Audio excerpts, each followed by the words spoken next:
Link is waking up, and so should you. It's time to get up and smell the Octoroks because Ryan Ford is here for his glitchless any percent run of The Legend of Zelda Link's Awakening DX. Ready to go, Ryan? Yep. All right. Hello, everybody. So, as introduced, I'm Ryan Ford, and yeah, gonna be running any percent glitchless for y'all for yeah, Link's Awakening DX. Here, I'll get the timer started with the countdown. Oh, actually, I probably can't hold my fingers up, so I'm gonna just say the numbers because I'm gonna use my own live split as well. All right, 3, 2, 1, go. So, yeah, using my own live split to try and remind myself of where to go during the run, because this category is different from like pretty much all of the glitched categories. So I occasionally, when I'm out of practice, I kind of have like a tendency to forget items, or if like my my muscle memory kind of defaults to like the other like the glitch categories a lot. So I'll try not forget. But already one difference: I'm gonna be going in and out of this house to set up my save point. Because when I go down to the beach to get the sword, then I'm going to save and quit immediately, compared to some other categories where sometimes you farm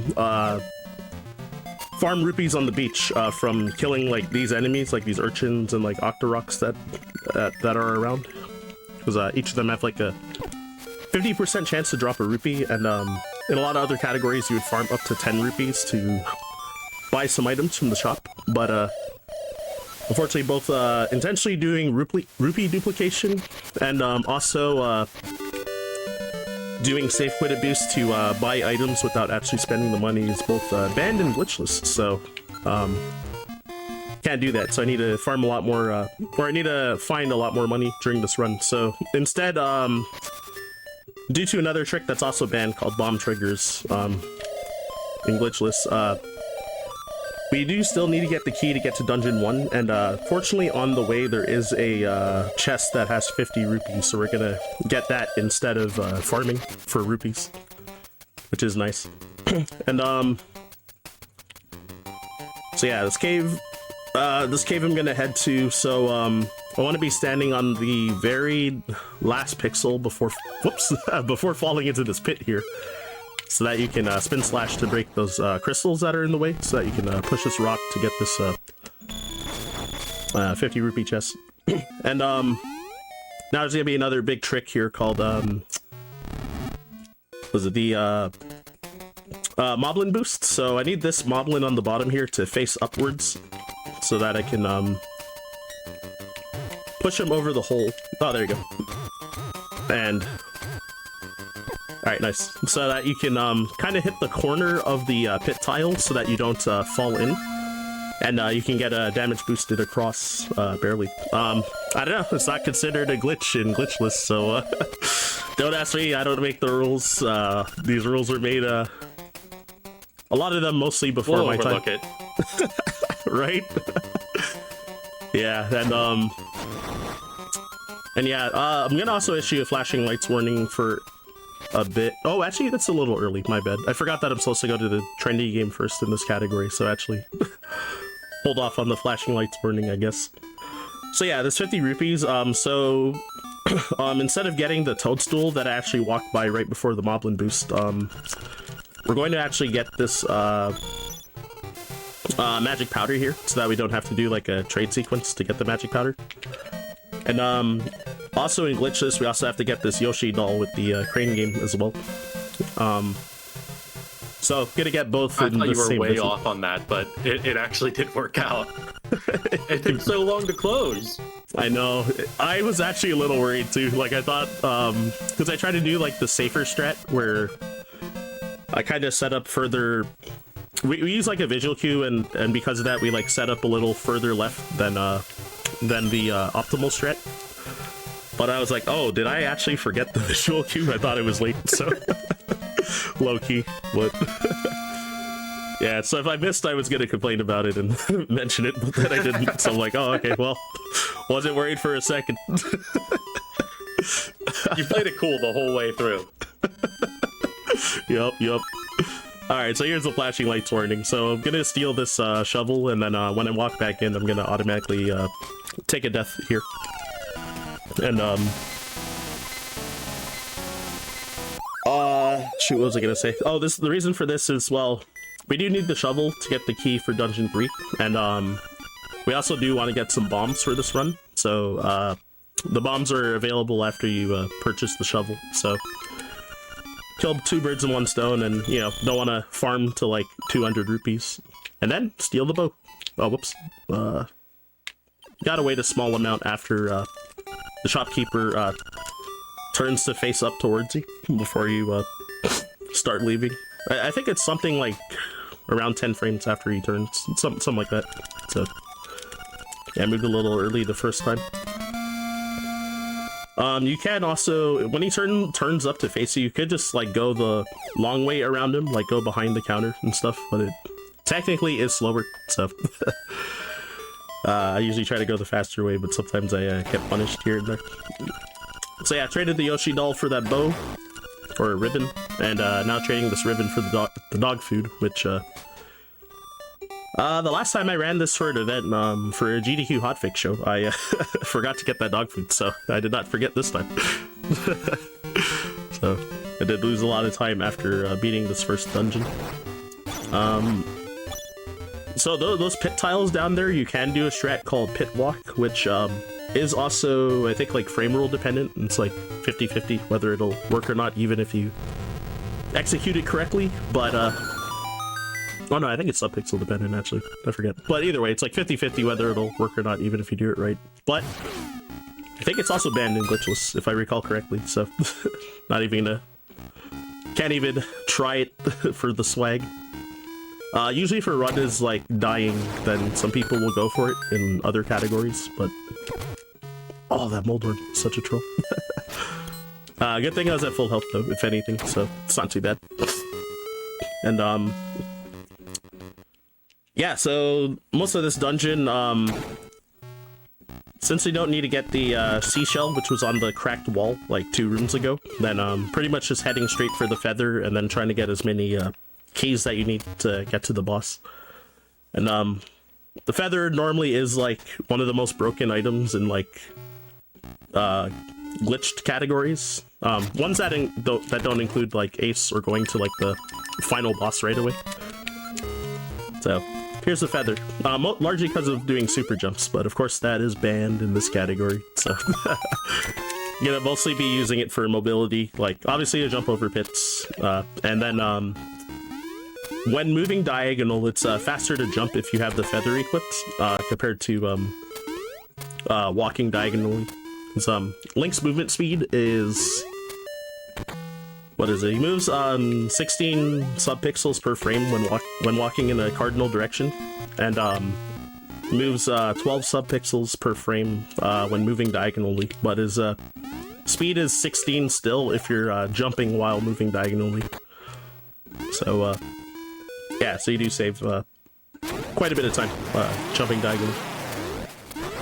So Rolling Bones, able to just delete them since I stole the bow earlier, and it is a kind of like a late game weapon, so yeah, because of that I'm able to just like cheese the early mini bosses.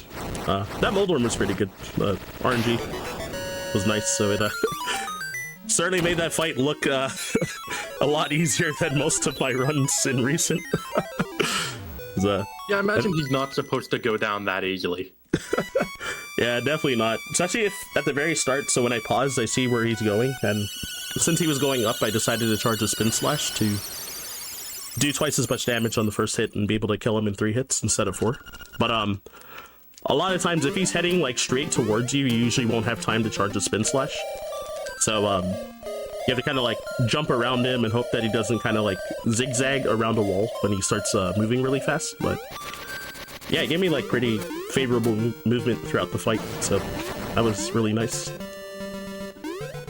And also racking up kills for to get a piece of power drop for what's his face, the King Moblin fight, to rescue Bow Wow, this dog coming up later. Y'all can decide if he's a dog or not. But yeah, trading this dog food. The one on screen right now? He is having dog food, so is this Crockett dog? So trading this for a banana for which will be a part of a trade sequence in Dungeon 3, if I recall correctly. Oh, on the way to Dungeon 3. So that's a pretty important item there. I think we can check with Go Rescue Pet Adoption if that counted as a dog. Do they have dogs like that at the shelter? Right. Oh yeah, and speaking of Go Rescue dogs, is there anything you want to talk about for what we're doing here?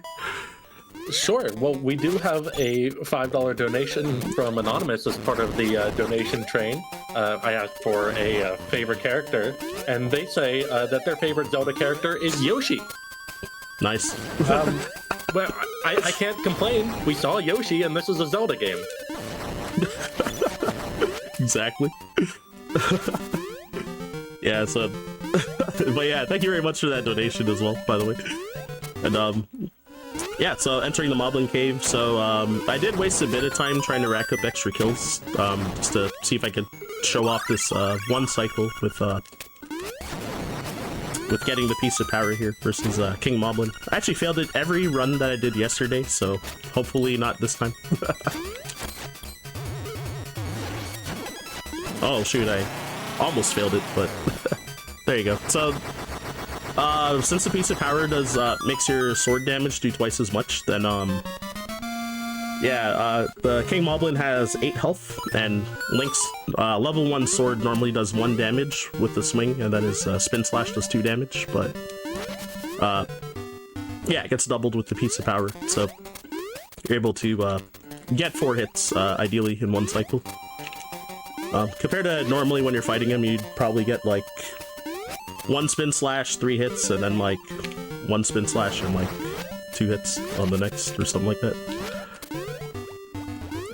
Oh wow, Bow Wow ate that plant really fast there. I was gonna show clipping to get around around that plant, but he actually instantly ate it, which is actually a first for me ever. So that was cool.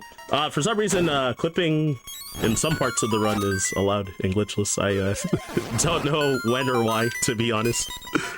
Yet again, I don't make the rules, I just follow the run. These are all decided behind closed doors. You know, we don't get to make these decisions. Exactly. Well, yeah, also, additionally, funnily enough, so I've been doing text skipping with, when opening chests, by opening the save quit menu, and, from what I heard, the community decided that, so they're like, well, text skipping does kind of seem like a glitch, but they found it, like, not fun to kill a run by doing their default muscle memory by opening the save quit menu.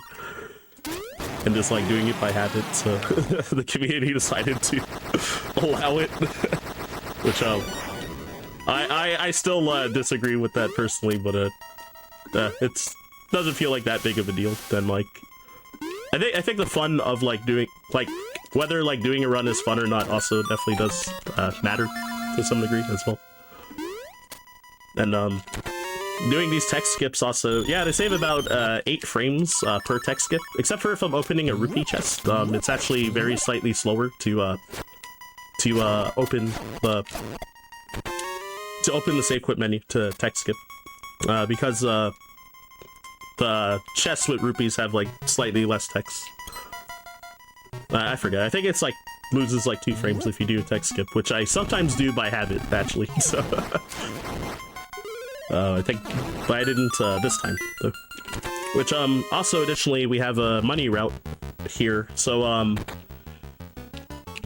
due to another banned trick, so oh shoot, that's unlucky that I got the Guardian Acorn there right on top of me. It's not the worst thing to happen though, if anything. And but yeah, so I'm gonna be buying a potion for 28 rupees, which kind of works as like, you know, like a fairy in a bottle in a lot of other Zelda games. So if when you run out of health, it automatically restores your health, single use. And there's this like flame fountain that we're gonna skip through, and you have a ton of iframes while the potion is like restoring your health after you lose all your hearts. So we're gonna kind of die on purpose to the flame fountain way later in the run, and skip through it. But yeah, so that costs 28 rupees, and then we also need 300 rupees to buy the Song 3, the Frog Song of Soul, to be able to get entry to Dungeon 8, and to also revive the Rooster to get the key to get into Dungeon 7 as well. The Frog Song of Soul? Yep. You said that like that was normal. Yeah, it sounds. I think it's supposed to be like a rap song, technically, even though it doesn't sound like it to me. But yeah, we're gonna be getting that after Dungeon 6, like way later in the run as well. So yeah, I was able to kill this boss in one cycle after breaking the pot. The genie. So I dropped the bomb above him when I broke the pot, and then I was able to shoot a bomb arrow into the wall before he started teleporting around the room, and 2 bombs is able to kill him. So it's a nice quick kill. There's other ways to speed up the fight, which is banned in glitchless, but if you clip into the wall and throw the pot into the wall, then it'll do continuous damage, like 1 frame after the other, and break the pot in 1 cycle, but we're not allowed to do that, so I had to do 3 cycles to break the pot, like you normally are supposed to. So yeah, this makes the fight kind of take long, but sometimes people have died in that fight from just kind of like, you know, messing around while waiting for the cycles to go by and taking hits. So you definitely don't want to get like bored to death during that fight, literally. Alright, so bringing Bow Wow back, which a lot of glitch categories we usually don't, unless it's like 100%, because there is a photo that you're supposed to get from there, which is required in Hundo. But yeah, most other categories we usually just take Bow Wow with us, but unfortunately we can't in glitchless, because we need to be able to progress the game through normal means. Can I ask, the Chain Chomp's name is Bow Wow. Yep. Is that also a dog? He's what we call the good boy. The best boy, so sometimes. Yes. He barks. The game insinuates that he's a dog, so they imply. Well, this is a great run for this event. Even right? If, you know, we're a little shaky on some of the glitches. Yeah, the community definitely says this category is more like glitch-less rather than glitchless, but yeah, this game is really broken, so it's kind of hard to not like even like accidentally do a glitch sometimes. So glitchless in quotes is pretty nice. So yeah, this part of the game we pretty much never go here in like any other category aside from 100% glitchless. But Candlelit Castle, so we need these 5 golden leaves to be able to get access to Richard's villa. Normally we would do a trick called Villa Skip, which saves around like 3 minutes because of not having to come all the way here. So I did get bad RNG with the enemies there, because that top left guy went left particularly, so and then I had to kind of chase him down after I did that spin slash.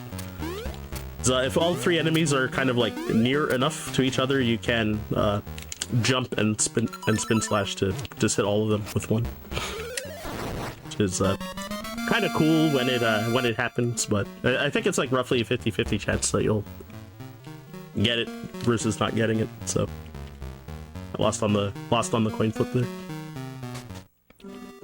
Yeah. Carrying through enemies and bosses so much, I feel like this is the Link from Hyrule Warriors.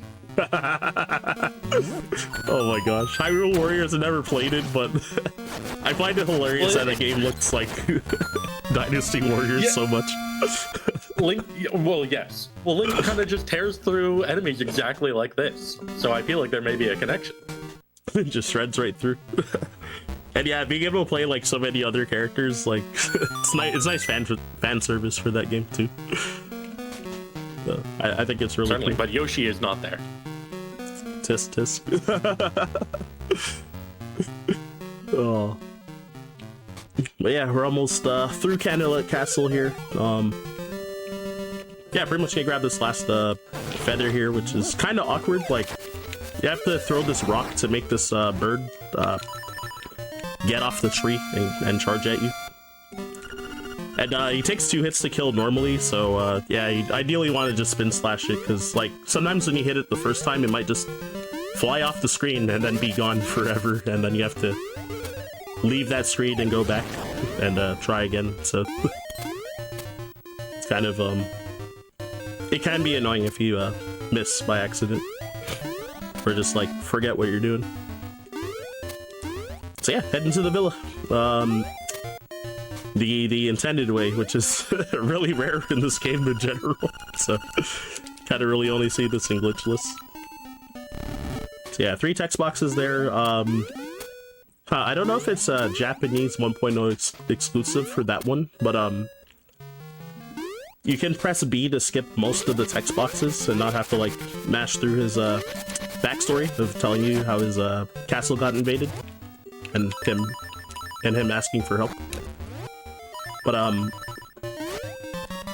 yeah, for whatever reason, yeah, you can press B to skip the first 2 text boxes and only have to go through a total of 3 text boxes talking to him. And yeah, so that was the one main use for the shovel right there, was to dig up the key to get access to Dungeon 3. And normally in glitch categories, we would kind of clip into the key lock up here to open the door from the wrong side, but that's banned in this category, so I have to go from the front and then just save and quit to warp and go around the proper way. And Dungeon 3 is, gosh, I don't know if it's actually that difficult in glitchless, but I find it difficult. I always like lose time in this in this level for some reason. But it's significantly easier than like the glitch categories, if anything. But there is still quite a bit of RNG. Like what's the enemy called? The Dodongo snake mini boss. It'll be random where they start moving, and ideally I'm gonna want them to group up together, but I think the odds are not actually that high that you'll get the good RNG. But it does happen like decently common, but I wouldn't be surprised if I don't get it. Oh, also the key that fell on top of me there, it's frame rule dependent whether Link will catch these keys when it lands on him, or if it'll fall through him and bounce once and then he'll collect it the second time it falls into him. So I got the good frame rule the first time. Ooh, I got good RNG on this fight, but I missed the bomb on this guy, though, unfortunately. Where I said how I was likely to not get the good RNG, I actually got it, but I mis-executed anyway. Yeah, it's kind of close to dying there too, but fortunately I did not. Alright, so Pegasus Boots. So compared to a lot of the other games that has Pegasus Boots, you can move while it's charging. So usually if you're kind of trying to pass around a corner, it's ideal to start charging your boot stash as you're kind of trying to take around the corner. And oh, okay. And yeah, and then yeah, so you want to try to like take around corners as best you can, and then oh no, that's unlucky. The guy moved back down instantly. He moved up and cleared a path for me, and I wanted to bomb that wall, but he moved down right in front of the shot. So I wasted another bomb and arrow. I do want to kind of conserve arrows as best I can, because you do need 16 arrows for the final boss, so I really don't want to waste any if I can help it. And Yeah, so this part, so yeah, normally, so the key cavern, so the gimmick is to get a bunch of keys to unlock these locks. It's like a ring around these stairs. But normally if you were able to do super jumps and stuff, you would probably only unlock like 2 of those key blocks and use a bunch of other glitches to get here early. But of course, glitchless, gotta do it normal. So yeah, this boss, Slime Eye, when he's splitting like that and you're hitting him a bunch, oh, that's not good. Okay, hopefully I don't die. I might die. Huh. I actually... Oh, I just learned something new there. What got you there? I should have dashed to the left. I think while he was falling from the ceiling and landing in that one spot, I think he, like, hit me because this game doesn't have a Z-axis, so... You know, it was landing kind of in the center of the room, but because I, like, was lateral with him, even though I was at the top of the screen, then it, like, technically hit me because of, like, the no Z-axis thing, but I didn't know that, so I should have went left. It feels like a glitch got you, and I think now we see why no glitches are allowed here. Yeah, exactly. Yeah, so sometimes, yeah, when you're hitting this guy, he'll, like, not split, and it's, like, another frame rule dependent thing. And, alright, cool. There you go. Yeah, I got, like, crazy bad RNG last time when he split up there, and then I was waiting for him to... I was waiting for both of the split parts to come, like, near me, but they kept, like, staying just barely far enough that my spin slash wouldn't hit him. So, it's kind of uncommon for it to take that long for it to happen, but I just got, like, screwed by RNG, and then I, like, poked one of the eyes by accident, and it kind of made the fight get completely messed up. And then on top of that, from taking extra hits, my health ended up being low, and yeah, so... resulted in a death, which just basically started off from getting, like, kind of uncommonly bad RNG, so, yeah. You definitely redeemed yourself on that second fight. Yeah, right? Yeah, not the worst, though. Yeah, I do have my splits up just to, like, yeah, again, to, like, remind myself where to go, but I see that I am now 43 seconds behind my PB. After I beat Dungeon 2, I was ahead by 4 seconds, but yeah, so you can see how easy all the time bleeds. Okay, our last run was a PB, so we can't expect 2 in a row. Fair. Yeah, so... Yeah, and I got a PB... Yeah, I did like 3 practice runs yesterday, and yeah, PB'd my last run on stream yesterday. Or this morning? It was like around midnight, so... Eastern. So, you know, last night, technically. But yeah, I'm glad I didn't forget to do that trade sequence to get that honeycomb, because I forgot once, so... Yeah, because, yeah, I think we only really do that in, like, 100% categories otherwise, but, yeah, we need the honeycomb to trade to this bear for this, pineapple here. And, which, oh yeah, that's the last of the trade sequence, but yeah, the reason that we get the pineapples because, without it, Marin wouldn't spawn in the, at the beach, and I have to go, talk to her over there, because we need her to, sing the Ballad of the Windfish to, wake up a, walrus, well, due to, trick named Walrus Skip being banned in glitchless, of course, so, intended way, but right, yeah, of course. Yeah, we have to go, wake up the walrus, normally, so, yeah, needed to get the, pineapple to have Marin, be available.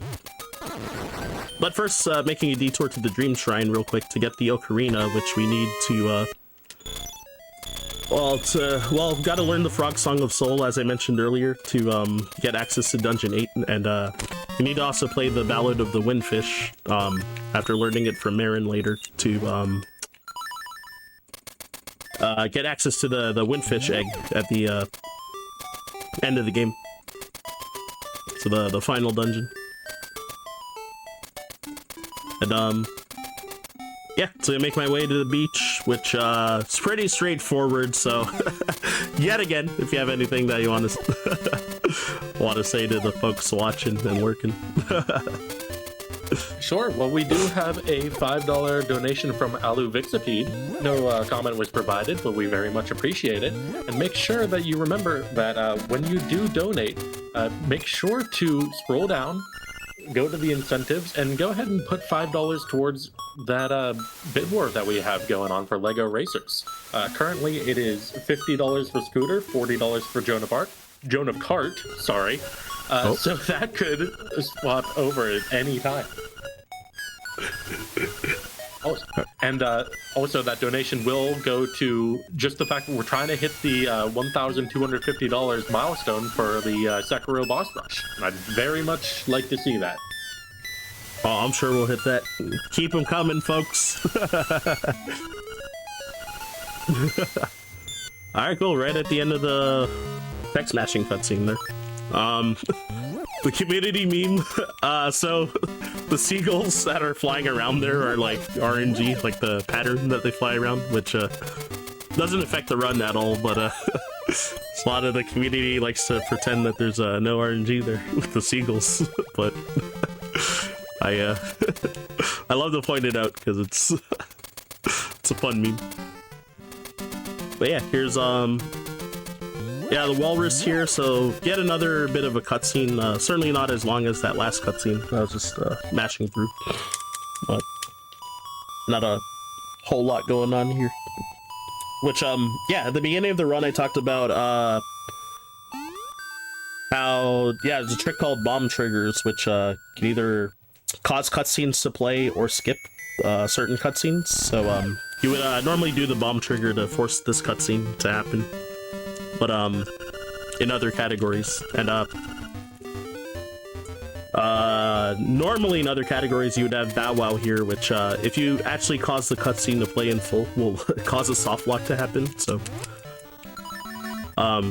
yeah, we have to bring Bow Wow home and have Marin with us so that that also wouldn't happen too. And yeah, so sacrifice 2 arrows to the soft serve machine of doom over there to get a key.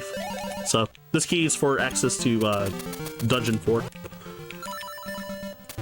which is coming up pretty soon. But I'm gonna be making a detour first to buy that potion that I talked about from Crazy Tracy. And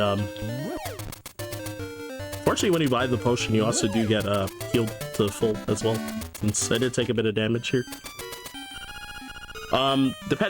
Depending on how far in the game you are, then the potions cost more from her. So yeah, this is kind of like the earliest part of the game that we can get it without it being like too awkward of like a detour. So early enough still that it costs like only like 28 rupees. So so it's not so bad. And later on, there's going to be inside Dungeon 5. There's a 200 rupee chest that I have to make sure I don't forget, so that we can have 300 to buy the Frog Song of Soul later. And yeah, so I went in and out of that cave just to set up my save quit point again, because we have to jump down from a cliff in Tal Heights to be able to get into Dungeon 4, which I just unlocked right now with putting the key in the hole. And so thanks to that, then sorry, excuse me. Yeah, so thanks to that, then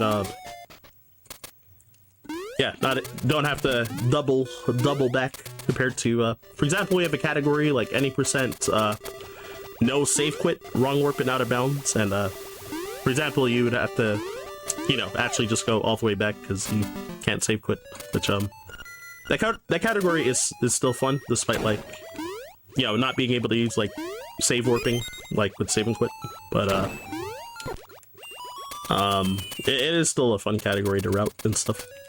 So Dungeon 4, we're gonna actually be completing it in 2 parts, because if you complete this dungeon normally, then there's a ghost that will spawn, and You have to do a side quest of bringing it back to his house and then his grave afterwards. And while that side quest is active, you can't... Oh, that's so unlucky. The ghost won't allow you to enter dungeons. Like, it'll give you some kind of, like, message if you try to enter. And, yeah, because of that, we're gonna, we just need the flippers, from this dungeon so that we can, like, swim in water and stuff. And then, when you have the level 2 bracelet, which is in Dungeon 6, that, will make it so that the ghost, won't spawn after you beat Dungeon 4. I have no idea why that happens like that, but, yeah, due to that, then, we're gonna beat Dungeon 8, after beating, or sorry, we're gonna beat Dungeon 4 after... Oh, we're gonna be doing it last, actually. Even. Yeah, after Dungeon 7, because it's, not too far out of the way, like, from after Dungeon 7, so it's, convenient. Oh, that's a silly mistake right there. And yeah, so gonna be heading to... So on the way to Dungeon 5, yeah, so I do need to learn the Ballad of the Windfish from Marin. So since she's staying in the animal village for now, then yeah, I can do that on the way to Martha's Bay, where I'm heading for Dungeon 5, which is convenient. And yeah, it's a lot of downtime. It's like 30 seconds here. Of music, but we just like listening to her sing. Yep. In this high def audio. Right. And yeah, I have to make sure not to say no when she's like, yeah, did you learn the song? Otherwise she'll sing it again, so it's a very massive time loss. Yeah, so definitely want to avoid that. Oh yeah, I forgot to mention how, like, so there's like some tiles, like grass and shallow water as well, and that halves your movement speed, so a lot of times I'm probably going to be trying to jump over it if I have, jump over those tiles if I have the feather equipped, more often than not. And yeah, it's a little faster to have the feather here and keep jumping into the ceiling while moving forward there. It pushes you a little more forward as well. And oh yeah, occasionally when I've been entering dungeons, sometimes I've been doing an equip menu as well with oh, this is really unlucky. Yeah, doing an equip menu with which is skipping the text of it telling you like what dungeon you're in. Like after, I think it's like about a second after you enter the dungeon, there's like a text box that comes up. But if you pause at the right time, then you can skip that text box. And so if you already needed to change your equips, then it's worth it to do the menu on that text skip as well.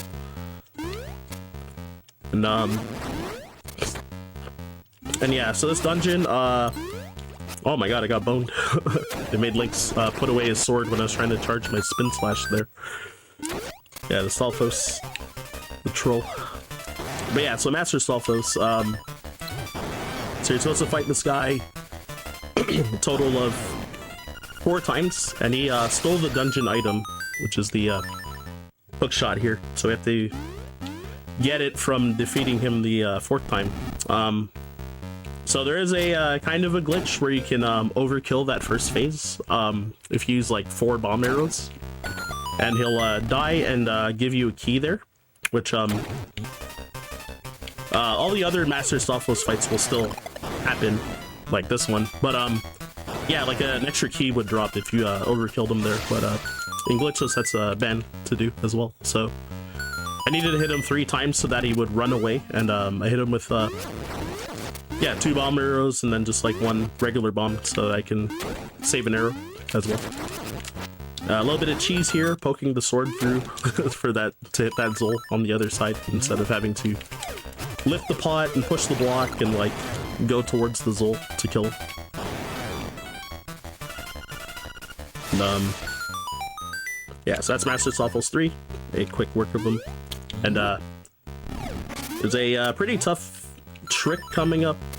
That's yeah, if you have a lot of practice, it's like not the worst, but it sometimes it can get you. And this trick gets patched for no reason. Yeah, so you can do kind of like a 4-tile dash jump there. All right, cool. I got it first try. Also nice. Yeah, and I was kind of in between 2 pit tiles, because if you're on like the side of pit tiles, like the game tries to like drag Link towards the pit, rather than have him like fall right away. And with that, you can sometimes just get enough distance that you can, you know, like make it onto the next tile, like away from the pit. So, yeah, glad I got that first try, because sometimes you can definitely get into like the loop of just falling in a million times. So, alright, I gotta be careful here. Alright, got him. So yeah, the last Master Stalfos phase takes 3 bombs to defeat, and I used a regular bomb on the last hit just because I wasted an arrow really long ago, and I don't know, I want to keep it for safety just in case for the final boss, in case I happen to like miss a few shots.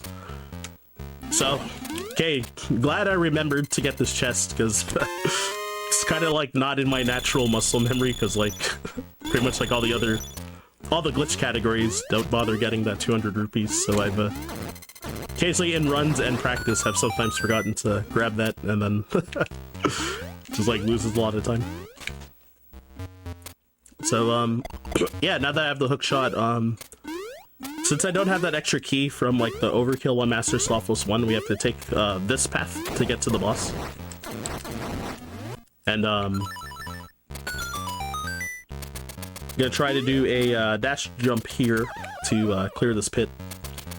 If my health gets really low, I'll just switch to hook shot and do the safer strat, but never mind, we're good. And then this boss, what's it called? Slime Eel. So he takes, no matter your sword strength, it takes 8 hits to defeat, and gonna be trying to 2-cycle him with ideally 4 and 4 or 5 and 3, either or. His tail might get in the way. Okay, never mind, we're good. Yeah, so it's a lot easier if you have just like, you know, level 1 sword, compared to if you have Piece of Power, or if you have the red tunic and have like the extra strength, which also causes extra iframes on enemies that it doesn't kill. So yeah, generally with your base damage, it's like that fight is like easier to 2-cycle. If you fail to 2-cycle it, then there is a, I think it's after you do 5 or 6 damage, then yeah, it's like a 50-50 chance when you pull him out of the wall that you might get a fake snake that like crawls around the room for a while and then explodes, and that wastes a lot of time if that happens. So you ideally want to try to get the 2-cycle if you can help it. And gonna be making my way to dungeon 6 now. I gotta go to the Armos maze first to get the key, the face key, which gives you access to dungeon 6, which is a bit of a dangerous fight. So when I get to the fight with the Armos Knight, then I'm gonna probably be quiet for that one, because I need to use the music for the audio cue at the very start of the fight. But yeah, that's a little bit of a ways away. So currently with these Armos here, I'm gonna be trying to kind of clip a little bit into these pillars and bump the Armos with my shield so that Link doesn't get pushed back too far. Actually failed that one, which is okay, but yeah, ideally you also don't want the Armoses to be in your way. So the ones that you can push with your shield are ones that are actually live, so if you like touch them, then they'll become active and like chase after you. And yeah, some of them are blocking your way. Okay, gonna be listening to TV here.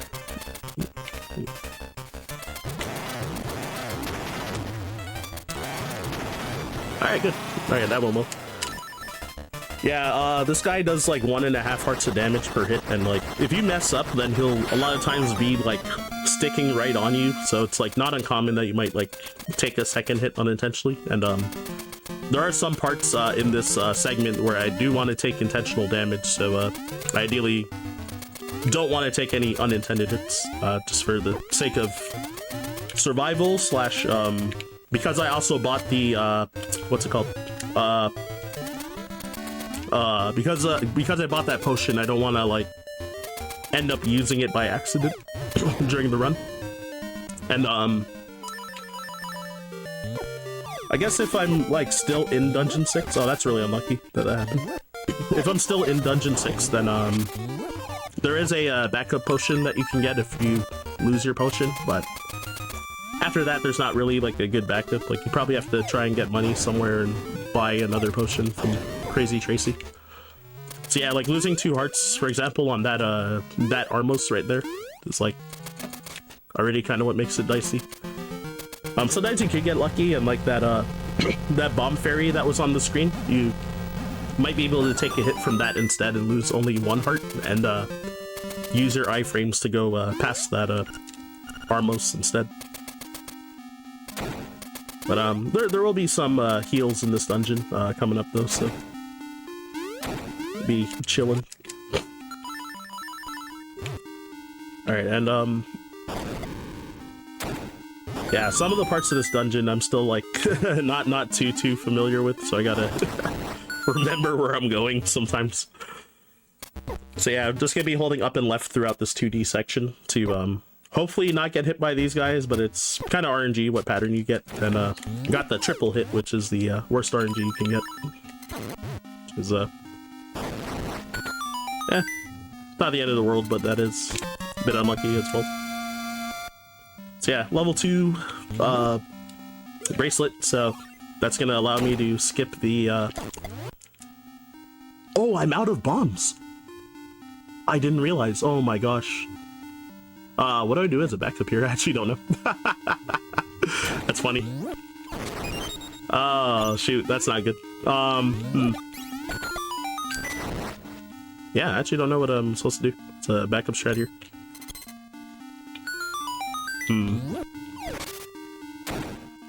Yeah, this is unfamiliar territory for me, so that's not good.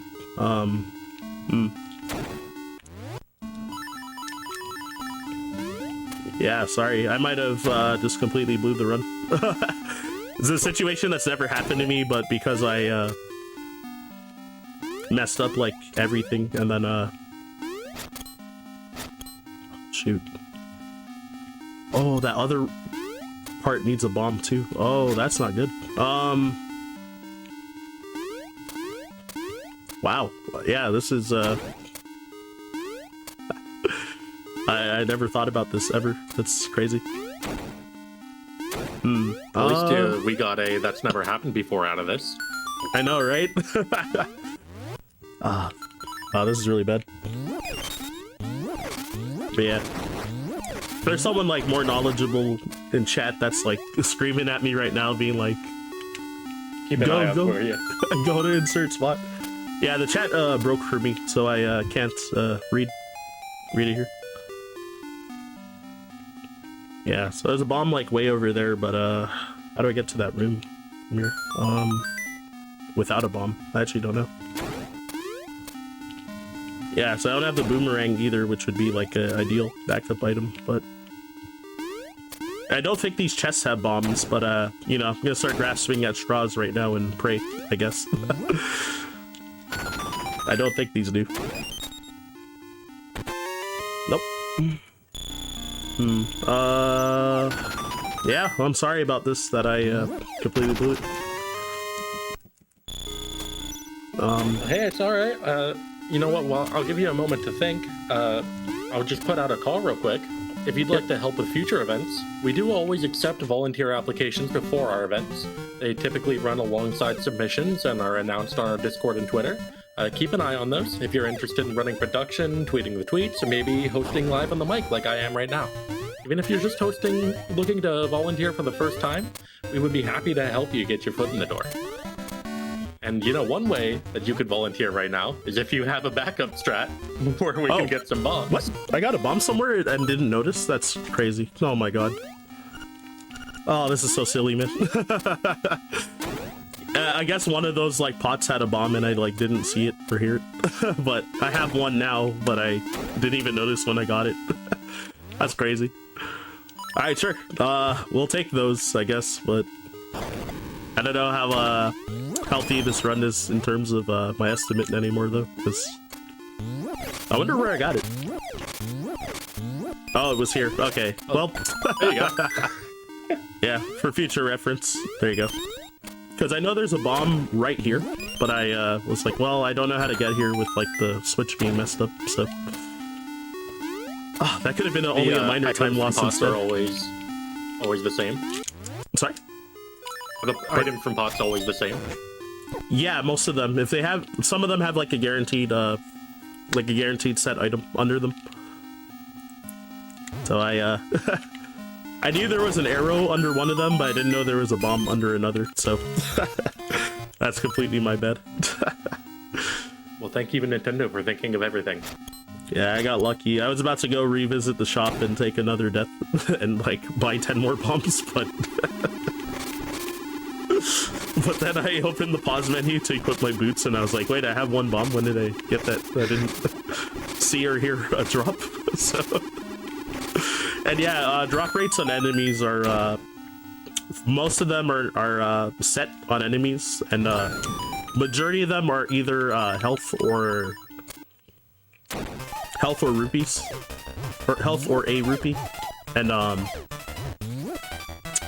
there's some that yeah, I think it's like the those hardhead enemies that kind of look like a Buzzy Beetle from like Mario Bros, like those types of enemies. Like they I think they can drop I know they can drop bombs, but I think they can drop like any kind of item, but yeah, a lot of enemies have just like one set item drop in their pool. And then Buzz Blobs are another one that have like a lot of variables of what they can drop. So like, oh, there's a low chance that one of those could drop a bomb, but I don't even think I have any items that could kill it. So. Alright, well, we're back on track though, after that flub of running out of bombs because of the 10,000 mistakes I made earlier during this run. So, what was I gonna say? I'm coming up to, well, first off, this tile room. So we do need this key, so I gotta wait for all the tiles to be gone, and then that one pink tile, there will be a key that'll drop. So yeah, I unlocked that lock first just to you know, not have to press against it, so a little bit of a frame saver there. And then yeah, so horse heads here. Wow, first try, getting all the luck. It's a 1 in 4 chance for the horse heads there to both be upright, because both are 50-50, and you need 2 50-50s in a row. And yeah, so these Poles voice, you can kill them with song 1, or if you haven't learned any songs on your ocarina to kill them, and then we actually have to go through this Dodongo Snake mini boss fight as well. Most categories we go kind of like backwards through this dungeon, so we usually just like skip doing this fight, but yeah, in this category we have to fight them, and they're just about as annoying as normal, so except there's pits added in. Alright, go save and quit here to use the midpoint warp again to pretty much head towards the boss at this point. Yeah, goodness, I'm like looking at my my splits and seeing how I'm like about to be like 3 minutes behind my PB now, because all that stuff that happened. But hey, it is what it is. Wouldn't call that a ruined run. Not the worst, all things considered, but yeah, I'll have to try to lock in better during the rest of the run. Yeah, I've never really had to consider my bomb count during the run, so I just... yeah, I got kind of blindsided by that. Point where if I ever see a bomb, I get excited. Sorry? If I see a bomb drop, I get excited now. Yeah, so those bombs that were floating with the oh my gosh, you gotta be kidding me. I wasted like 2 bombs already.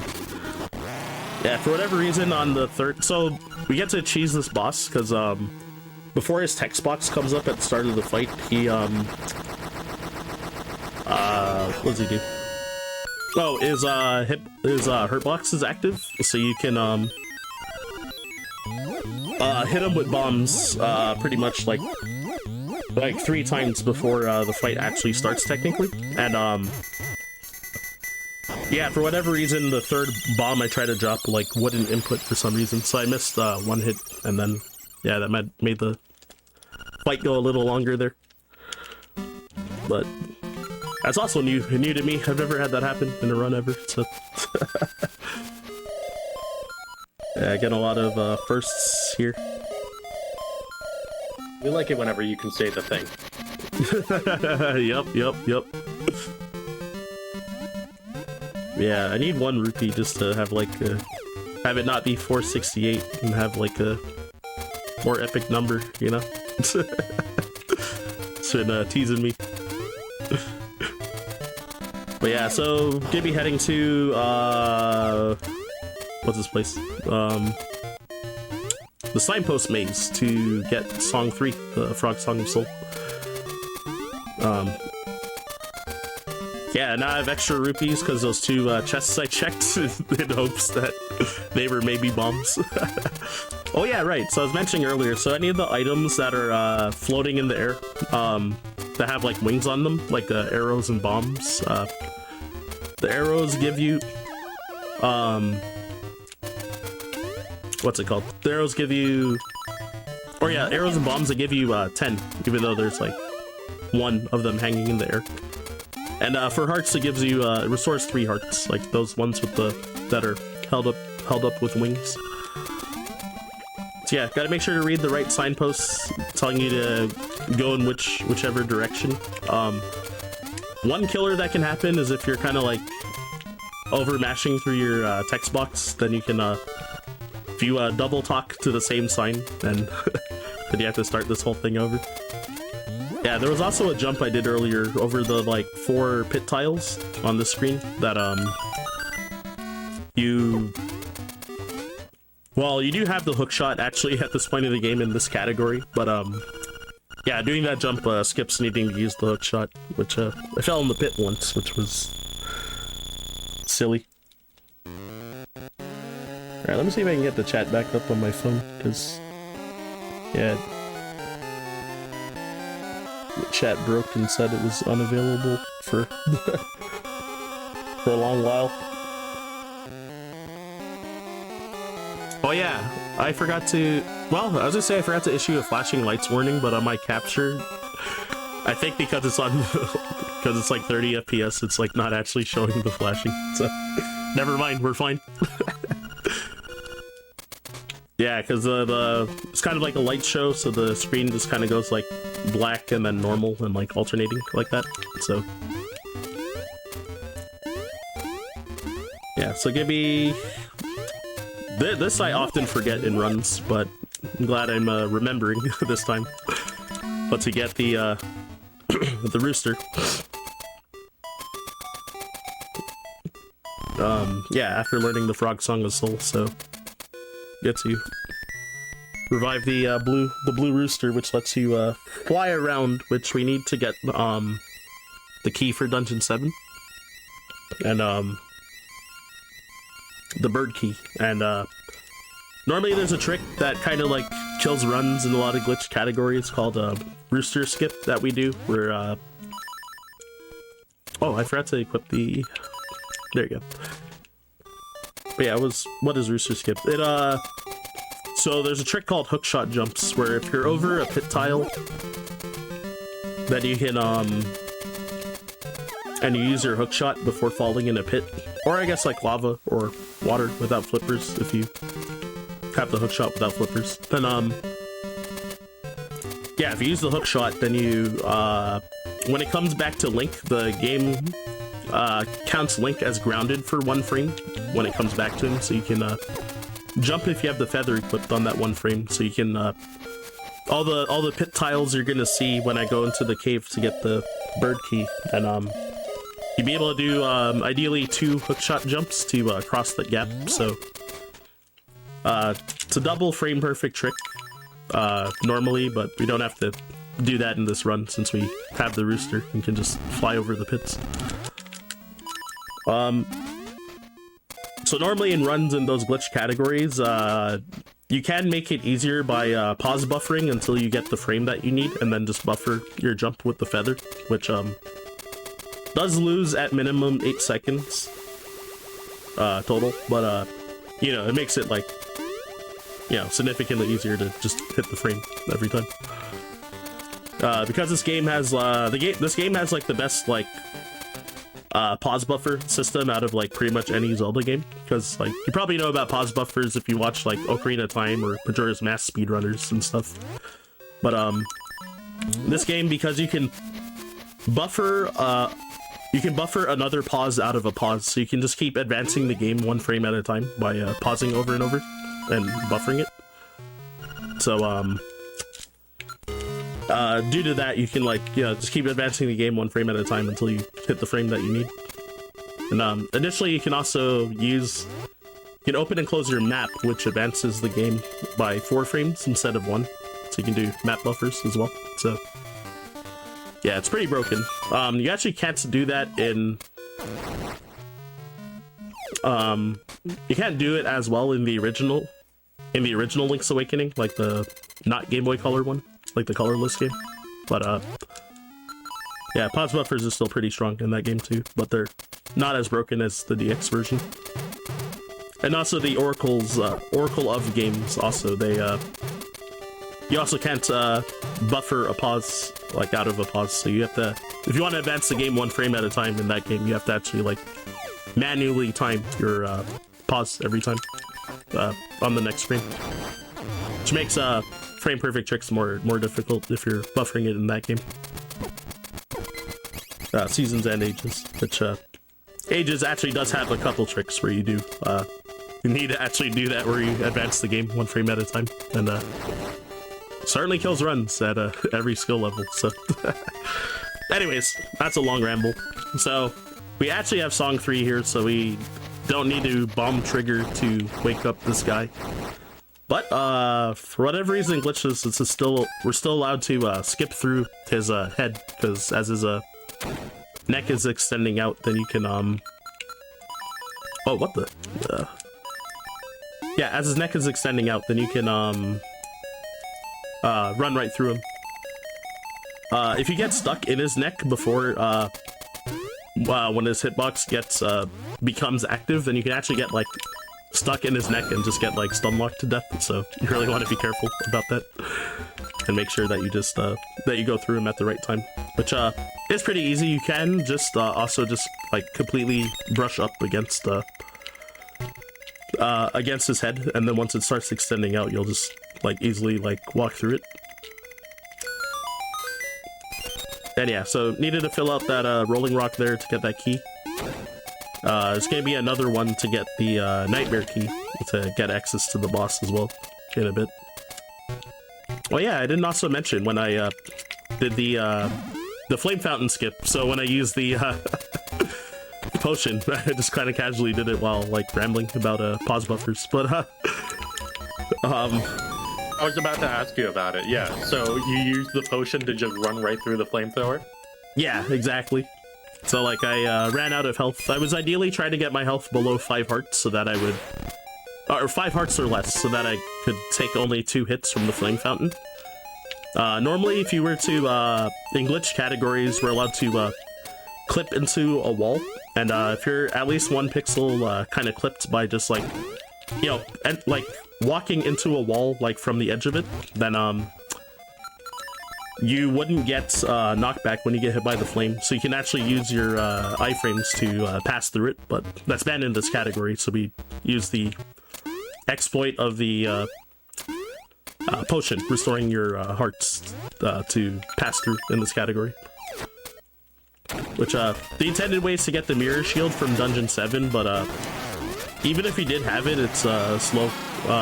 Like, Link moves really slow while he's blocking the flames and, like, walking forward. So it's, like, kind of slow to do. And yeah, in this category, since we're doing Dungeon 8 instead of 7 anyway, then, first instead of 7, then yeah, so we do the skip for that reason as well. Even though we do pass by the chest with the mirror shield like a couple times in Dungeon 7, but we don't actually collect it because it's pretty useless otherwise. And yeah, so this is supposed to be like a boss, like a mini boss, like refight gauntlet, like this dungeon, but we don't fight that many. So there's like, yeah, that Hinox there, which maybe we'll just wreck him with the magic rod, which community we also call it the Wang.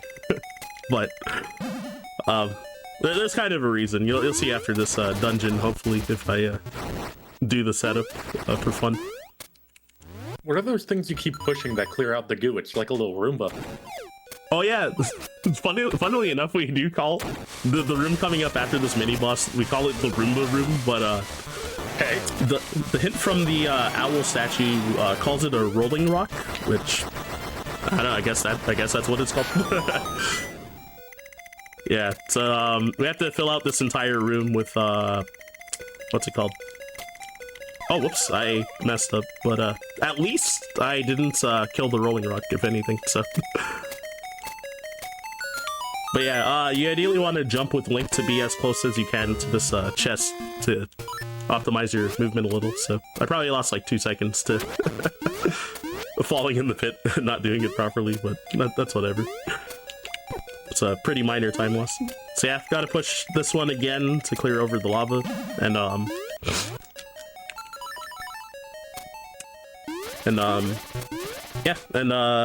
yeah, since we had the magic rod, so we clear out all this ice. Not to mistake this for the fire rod, it sets things on magic, not fire. I'm just kidding. Right. So I'm gonna talk to this ice block, being like, yeah, it's cold, maybe you need something to melt this, so that you can shoot upwards to clear those two, and make an easy staircase for yourself. And then, wow, that's 3 runs in a row. I got, like, the second worst RNG for this opener. I at least 1 cycled the fight this time, because my PB I had, like, a 4 cycle, which is kind of a meme. So I was really ahead and started choking a lot, but that's okay. Oh, I failed it. Dang. Okay, so normally, so when you shoot the magic rod and grab the instrument, then like the magic rod will show in front of Link as like a visual glitch. So we call that the Wang Boys, and I guess that's why we call the magic rod the Wang as a joke in the community. But So it didn't do a glitch that was supposed to happen. nope, I swung the rod too early, I think, so I failed it. I don't know if that's even, like, banned in this category, because it doesn't save time, but I don't know if, like, for the spirit of glitchless, if that's, like, not allowed or not, but whatever. Well, yeah, similarly, a common question that comes up, like, what if you did, like, insert glitch here by accident in a glitchless run? But, usually if, like, a glitch that doesn't, give you an advantage if you like did it by accident, then it'll they'll allow it still. Like for example, like accidentally doing like a item duplication, which can happen. So when you kill an enemy and they drop an item like hearts, rupees, like arrows, bombs, then if it touches both Link and his sword or shield on the same frame, then it'll collect it twice. So yeah, you can kind of just like accidentally cause that to happen during normal gameplay, but yeah, it won't be counted as an invalid run if you like did something like that by accident. But you know, if you're like farming a bunch of rupees like intentionally, then you know they're kind of like, well, that's sus. So so stuff like that. And yeah, so making my way to Dungeon 7, so there's like all these cave systems to go through, which is pretty normal. There is a trick that normally you could do in other categories, which this screen down here, you'd be able to do a one of those hookshot jumps over the pit to not have to go around like I did just now. Which saves a small amount of time, but yeah, that's it. I usually don't even do that in normal runs. I think most people don't, and that's certainly banned here. So,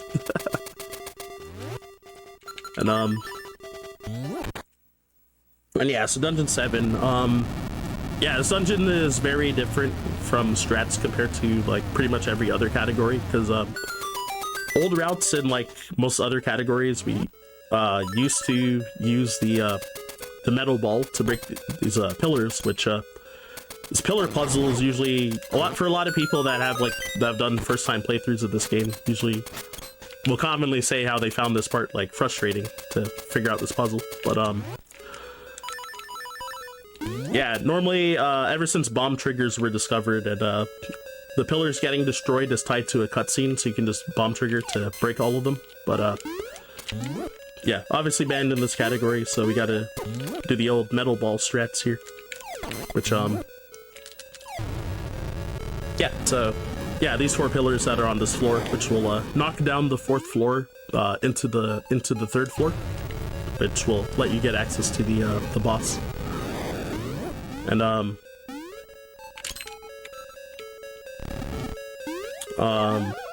what's I gonna say here? Yeah, there's some tricks with like super jumps that will let you skip to that 3rd pillar in that room that I just left where I threw the ball. But again, banned trick in this category, so to go all the way around. So gonna be actually visiting the mini boss first, and then it's nice that there's a bomb refill here, because I did use a couple extra bombs throughout the run. Again, after I you know, was stocked up after the whole shenanigans in Dungeon 6, but I did waste a few extra again on the mini boss in that dungeon. So it's nice to get a nice 10 refill there. And yeah, so you have to kill all those like little birds that he summons for him to retreat from you. So if you miss even one, then you have to like do another cycle of him like calling them and having them charge at you. So yeah, you can kind of just stand in that corner and like spam your sword. I have no idea why the mini boss music doesn't stop playing though. It's weird, right? Oh, I was too fast. Oh my gosh. Okay, there you go. So you need the three of a kind, because we need that chest there. So you're gonna be kind of doing a skip to get to the 4th pillar. We do need that chest so that you can hookshot across that large pit there. And yeah, it's gonna be a bit of a skip that we're gonna also do to get to that area a little faster. So I need to clip bomb arrows here and break these cracked blocks, and then try to not fall in this pit, because you will drop down 1 floor, so it's kind of dicey. And yeah, I'm pressing jump and then pressing the bracelet to pick this up while jumping, just kind of jank. So yeah, you're able to also jump and throw this metal ball across as well to kind of cheese your way out of not having to backtrack to bring the ball all the way to where I hit those enemies with the 3 of a kind and throwing the ball like across there. It's a bit of a skip that I did. And then if you save and quit on the same frame that you regain control of Link there, then this cutscene won't have counted, and you have to like break that 4th pillar again. So I did that item menu after the cutscene was done, just to you know, not risk undoing the cutscene for no reason. Alright, so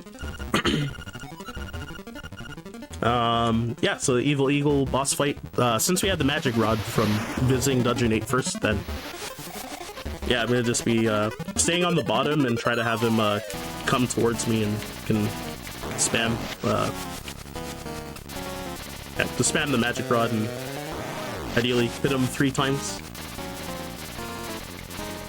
Yeah, funnily enough, if you kill him and then fall off, you'll have to redo the fight again, and you'll have like full health again. So you really don't want to fall off. Or in my 100% glitchless run, I actually lost time because I traded hits with him by accident. Like he hit me as I hit him and killed him, and he like knocked me off. So oh shoot, I was gonna try and do the Wang Boys again there, but I forgot. So I was just yapping too much. I'm saying that it's a great thing if we're not doing a glitch. You're right. Alright, and so I mentioned how Dungeon 4, how I was gonna be saving that for last, so yeah, it's gonna be heading there. Yeah, I think actually in that GDQ hotfix show that I did for this category, I also forgot to go to Dungeon 4 here. And was about to head straight to the Windfish Egg, and then I caught myself like halfway over. And was like, wait, I'm going the wrong way. Uh-oh. Yeah, so there is RNG with this puzzle coming up. So there's these 5 squares, and there's gonna be like a flash when you touch a certain panel, and it's RNG what the pattern is. There's 4 different patterns that you can get. Oh, okay, so there's 2 that start with the middle panel here, and yeah, unfortunately I got the one that I don't like, but that's okay. Yeah, so it's basically 50-50 that you'll be starting in the middle, and then like the other 50% is either the ones on the left side, like the top or bottom ones on the left, either one of them could be the first panel. So if it's not the middle one, then you just want to check the those 2 far back ones and see which one it is. So I kind of the intended way to do that to just trial and error. Yeah. Unfortunately. Okay. Yeah, unfortunately.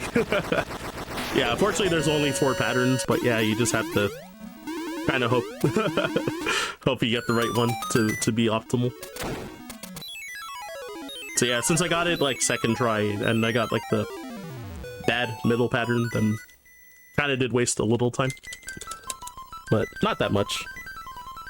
The other thing was that, yeah, the Tektites were kind of like right in the way of some of those squares as well, so I kept getting knocked backwards because they were being jerks. Alright, looking at my splits, I'm like 4 minutes and 9 seconds behind my PB. So, says my pace, apparently I could maybe be underestimated by like 25 seconds. If I were to tie my gold on this segment. That sounds pretty good. Yeah, so not too bad. I think the odds are like decently high I might go over. Because of since there's no tricks that we can do to skip any of the phases of the final boss, then there's yeah, like half the phases have like RNG that could lose a lot of time potentially, which we'll see if that happens or not. And then yeah, and then in addition, obviously I can make mistakes, but hopefully not. Oh, okay, I already made a mistake because I played song 3 instead of song 1. Speaking of which, Just want to hear that song. That's funny. All right, so I got about 40 seconds of downtime here. Usually I'd use this time to explain a bunch of like massive glitches and tricks for the final boss, but we're not allowed to, so I guess we can just talk about the RNG of the final boss. First phase, the blob phase, so we need to damage it with magic powder and hit it 3 times, and every time you hit it, it has a chance that it'll disappear and then reappear somewhere else, or it might just be like, or maybe it'll not teleport and I can just like instantly hit it again. So hopefully I can get the 3 hits like immediately per hit. Which, yeah, my PB, it had 1 teleport, so we'll see how that goes. Second phase is the Aghanim phase, so just like A Link to the Past, there's RNG whether he'll give you an energy ball that you can reflect with your sword, or a blue ball, which will hit you and then like disperse around the room in like 4 parts. And oh yeah, I forgot this whole pattern here. So the way I knew where to go, if you don't read the book in the library with the magic lens, then the pattern defaults to left, left, up, right, right, up, left, up. It's so normal for me now that I forgot that that's like a thing that you have to talk about too. But yeah, so normally you would do a bomb trigger to skip that like 12 seconds of text there, and it causes the music to not play as well, which the music actually rolls RNG. So due to that, in glitched categories, we're able to manipulate a lot of parts of this fight, aside from the final phase. Okay, so 1 teleport, that's average again. Yeah, so Aghanim phase here, so the first 2 hits, he's guaranteed to shoot an energy ball at you, and then for the last 2 hits, then it's 50-50 whether he'll shoot an energy ball or a blue ball, and you get an indefinite amount of blue balls, and it loses about 8 seconds per blue ball that you get, because you have to repeat one of these cycles and you'll like teleport somewhere. So there's 1 blue ball, which my PB had 1 blue ball as well. Alright, there's 2. Okay, yeah, so I think because of that I'm going over estimate for this run. Alright, 3. And yeah, so again, since can't manipulate in this category at all, then yeah, just have to kind of sit here and hope. So it's kind of unfortunate that's like right at the end of the run that we kind of have like a big like RNG gauntlet. So Moldorm phase here, we're able to stun lock him if you hit it before it starts moving, and it has less iframes, so you can get in like 15 hits to kill it before it starts moving. Otherwise you gotta chase him down around the room and stuff. And since he dies in that spot, it also doesn't have to move around to spawn this Ganon phase as well. So just hit him 12 times with dash boots, and yeah, and then yeah, the final phase here, Death Eye. He so the amount of time he takes to open his eye is random. So I got the second best luck I ever had in my last run, where we had what we just call blinking, where you just like, you know, instantly opens his eye again after closing his eye. And oh shoot, this is not good. So I missed a couple shots, I think. So this is a 5 cycle now, since missed some shots. Ooh, this is a big punish. He's taking a while to open his eye. Alright, I had enough ammo at least, since I did conserve some arrows for the end game, so that's good. And time is coming up when I hit the top of the stairs, and the screen fades to white, and time. Alright, so hope you all enjoyed that run. So yeah, from what I saw from my live split, I got a 122.16, so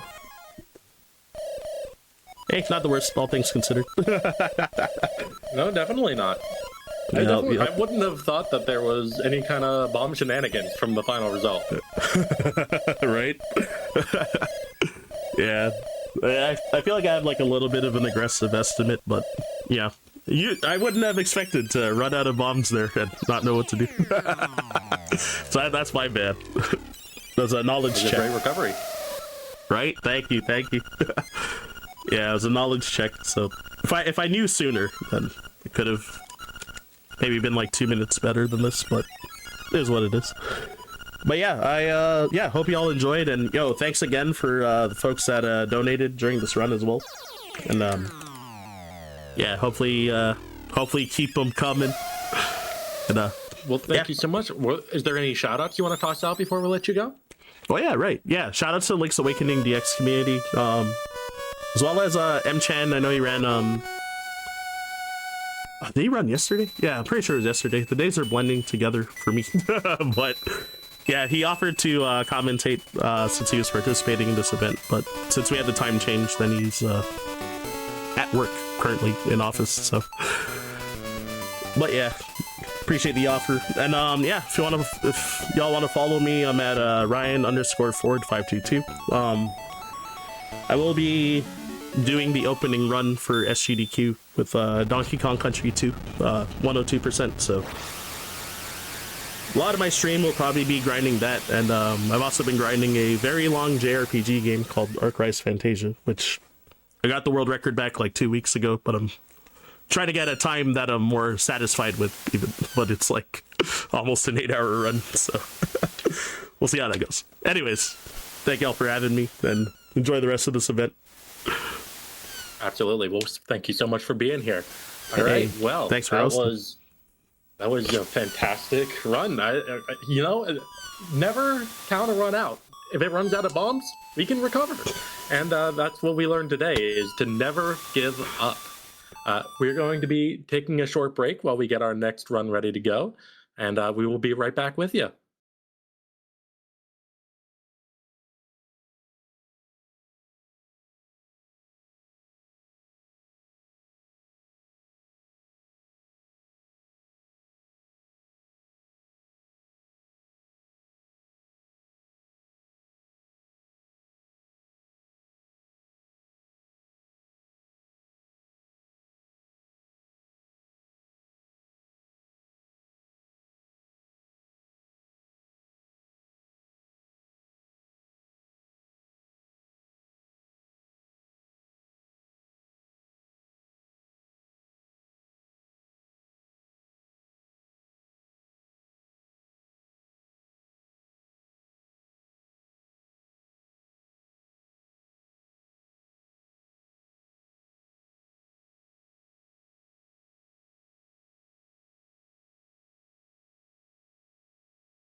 Thank you so much for being here. That will just about do it for me on the host mic, but I have my pal Ad129 here to take over. How you doing, Ad? I'm doing really good. How about you? Fantastic. You have a favorite run so far? Oh, there's so many good runs. I really liked the Link's Awakening run. Just that game is just such an aesthetic, and so being able to just see it glitchless is just so amazing. But there have been so many other great runs so far. Well, I kind of want to call you out on recency bias there. But I was a huge fan of Sonic Generations. I mean, that That game, it's like I think it's still the pinnacle of Sonic games. I generally loved Sonic Block, but Sonic Generations I think is the best that it gets, and that was a really well done run. So I was on the edge of my seat. Yeah, no, that yeah. Well, again, the whole Sonic block in general was just absolutely amazing. uh, Well, well, to chat. Well, thank you so much for being here, donating towards Go Rescue Pet Adoption Center. I will be back on Saturday. Can't wait to see all your smiling emoticons again. And I will leave you in the capable hands of Ad 129. Perfect. Thank you so much, Eminem.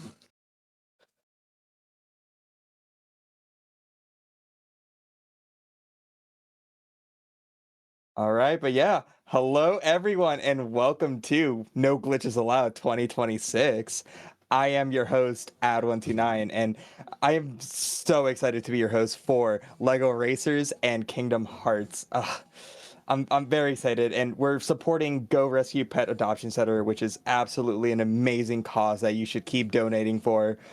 But yeah, with that in mind, we still have that bid war for Lego Racers, and so definitely keep getting those donations in.